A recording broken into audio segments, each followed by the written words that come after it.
ভাবুন তো, আপনাকে পৃথিবীর সবচেয়ে বড় জঙ্গলের ঠিক মাঝখানে নামিয়ে দেওয়া হলো। চারদিকে শুধু গাছ, অন্ধকার আর অজানা শব্দ।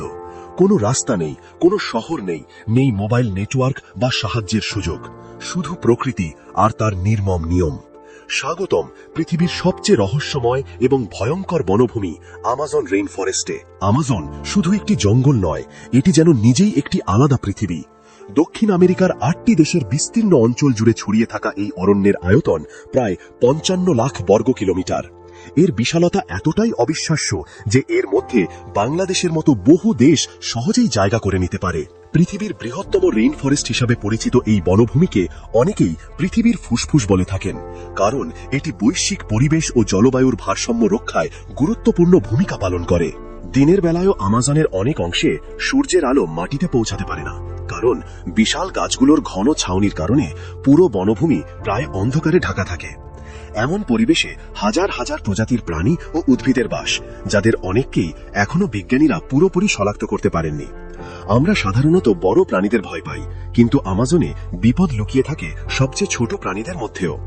এখানে লক্ষ লক্ষ প্রজাতির পোকামাকড় রয়েছে, যাদের অনেকেই বিষাক্ত। এদের মধ্যে সবচেয়ে ভয়ঙ্কর হল বুলেট অ্যান্ট বা বুলেট পিঁপড়া। মাত্র 4 সেন্টিমিটার লম্বাই পিঁপড়ার কামড়কে পৃথিবীর সবচেয়ে যন্ত্রণাদায়ক কীটদংশন হিসেবে ধরা হয়। যারা এর কামড় খেয়েছেন তারা বলেন এর ব্যথা যেন শরীরে গুলি লাগার মতো অনুভূতি সৃষ্টি করে। অনেক সময় এই যন্ত্রণা ঘন্টার পর ঘন্টা, এমনকি দিনের পর দিন স্থায়ী হতে পারে। আমাজনের নাম শুনলেই অনেকের মনে প্রথমে যে প্রাণীর কথা আসে তা হল অ্যানাকন্ডা। পৃথিবীর সবচেয়ে ভারী সাপ হিসেবে পরিচিত এই প্রাণী কয়েক মিটার পর্যন্ত লম্বা হতে পারে। বিশাল আকারের এই সাপ সহজেই বড় প্রাণীকে পেঁচিয়ে ধরে শ্বাসরোধ করতে সক্ষম।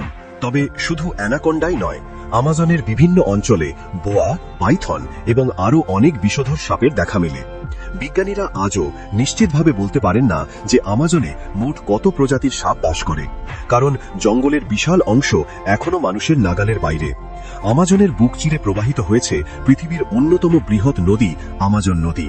প্রায় 6840 কিলোমিটার দীর্ঘ এই নদী প্রতিদিন বিপুল পরিমাণ পানি আটলান্টিক মহাসাগরে নিয়ে যায়। এই নদীর গভীরতা অনেক স্থানে 300 ফুটেরও বেশি, আর এর ভেতরে লুকিয়ে আছে অসংখ্য বিপজ্জনক প্রাণী।